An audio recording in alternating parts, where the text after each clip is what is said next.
Hey guys, and welcome back to the channel. This is Colby Patnode of TrueToTheTrident.com and the Control the Zone podcast. And on today's video, we're going to discuss the future of Seattle Mariners great Kyle Seager. But before we do me a favor and please slap a like on this video and consider subscribing for more Mariners content. Now, before we talk too much about whether or not Seager is in the plans for future Seattle Mariners teams, let's first get rid of an incorrect assumption that Kyle Seager has somehow not been worth the contract the team gave him. In the 2014 or 2015 offseason, Seager was given a 7-year, $100 million contract that also includes a $15 million team option for an 8th year. Now, one of the most common tropes I hear when discussing Seager with other Mariners fans is that he simply hasn't been a $100 million player, which leads me to wonder, what does it take to be a $100 million player over a 7-year stretch? Well, let's test out my math skills and see if we can figure it out. In the current economic climate of Major League Baseball, one win is valued somewhere in the neighborhood of $7 to $9 million and is a figure that's pretty well agreed upon by both the analytics community and front offices. One-war players in free agency typically get a contract somewhere in the neighborhood of $7 to $9 million a year.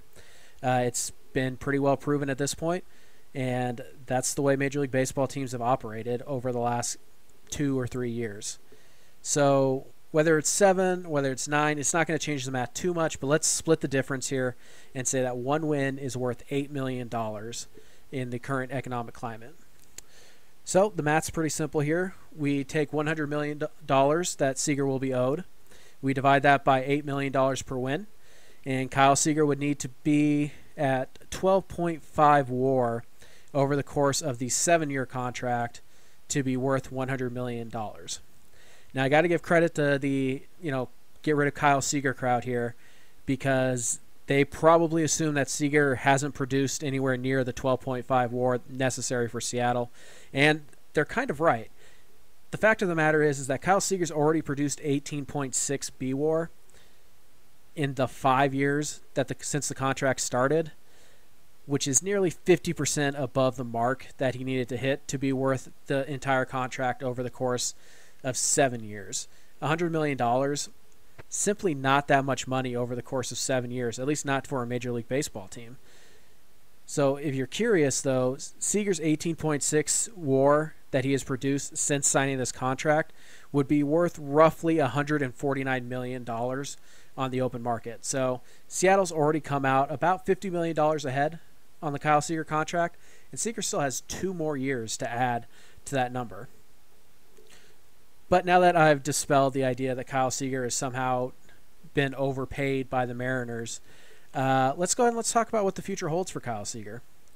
Now, I'm not going to argue with you. 2018 was rough, and it was without question the worst year of Seager's career, but it led to some changes. That offseason, he dropped weight, focused on flexibility, and made some mechanical changes to his swing in hopes that he would be able to rebound from that 2018 season. Unfortunately, Mariners fans didn't get their normal 150-plus games of Kyle Seager as he dove for a ball against the Chicago Cubs late in spring training and missed about 55 games with a wrist injury. Unfortunate break for Kyle Seager and the Mariners fans that his new approach would have to be delayed. But he returned in late May, and to be charitable, his season was quite choppy.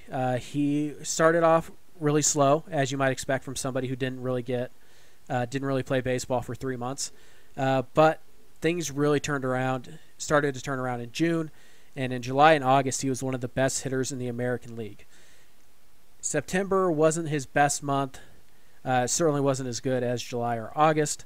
But at the end of the year, he still finished with a 239, 321, 468 slash line that included 23 home runs in 106 games. Now, admittedly, those aren't earth-shattering numbers, but there are enough positive signs here to suggest that Seager may have figured some things out at the plate. So when we look for what's the biggest difference between Seager's 2018 and 2019 season, it's really tough to say off the top of our head. The batted ball data, pretty much 100% transferable from 2018 to 2019. the exit velocity, the launch angle, and the hard hit rate all stayed on roughly the same level. So why was Seager able to produce so much better in 2019 than 2018? Well, there are a few things that we don't normally think of, but they really jump off the page here. As you can see right here, his walk percentage went up almost 4% from 2018. In 2019, he was walked at a 9.9% walk rate, whereas in 2018, he sat at just 6%. Kyle Seager also struck out a lot less, which was due in large part to a lower chase rate on pitches outside of the zone. Seager used more of the field in 2019 as well. His pull rate dropped from 41.9% in 2018 to 35.6% in 2019.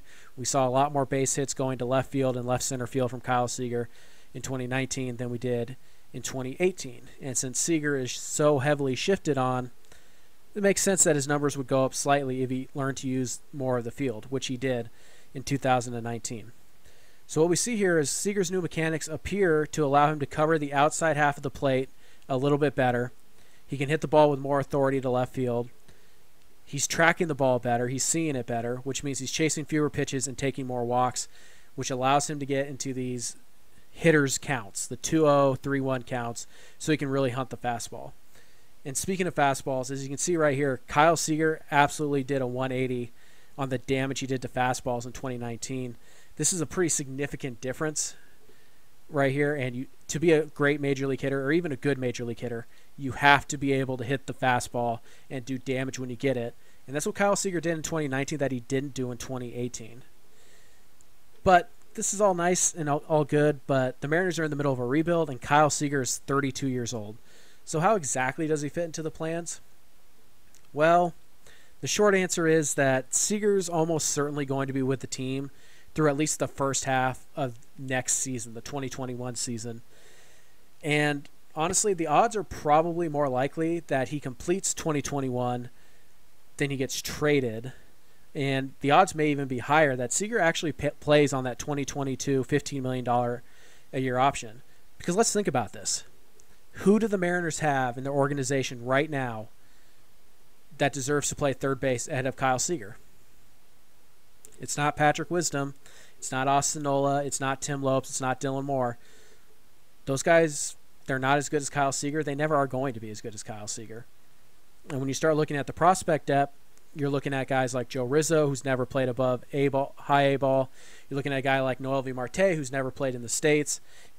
And you're looking at a guy like Austin Shenton, who's never played above A ball himself. So those three options are nowhere near the major leagues. So they're not going to be legitimate successors for Kyle Seager really until the middle of the 2022 season at the earliest. And at that point, Seager will be in the final year of his contract. So there's really not a reason to cut Kyle Seager unless you're going outside of the organization to acquire a third baseman of the future. But I would lay pretty heavy money that Noelvi Marte is going to be that player.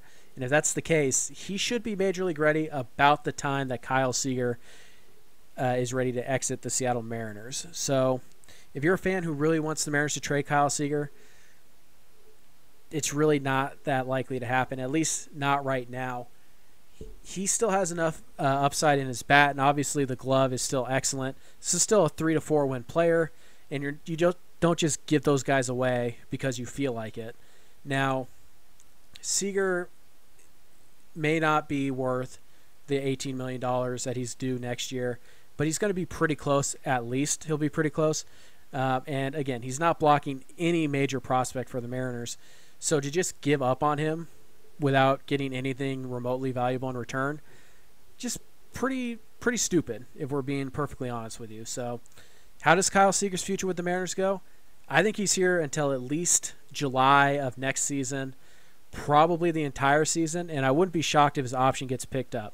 Now, if the Mariners go outside of the organization and they go get a guy who can play third base, things can change rather quickly. But right now, based on what we're seeing, Kyle Seager is going to be the Mariners' third baseman for at least the next 2 seasons. Thank you guys so much for listening to this video or watching this video. I hope you guys enjoyed it. Again, please consider liking the video and subscribing to our channel if you haven't already. If you want to listen to our podcast, you can go to patreon.com/controlthezone. $3 a month will get you a minimum of 4 podcasts. $5 a month will get you around 10 podcasts and access to a bunch of really cool features like our starting pitcher free agency ranks. So make sure you go to patreon.com/controlthezone to find out more about that. And if you want more Mariners written content, please go to truetothetrident.com. This has been Colby Patnode, and I'm signing off for now, and I'll see you guys in the next video. Peace out.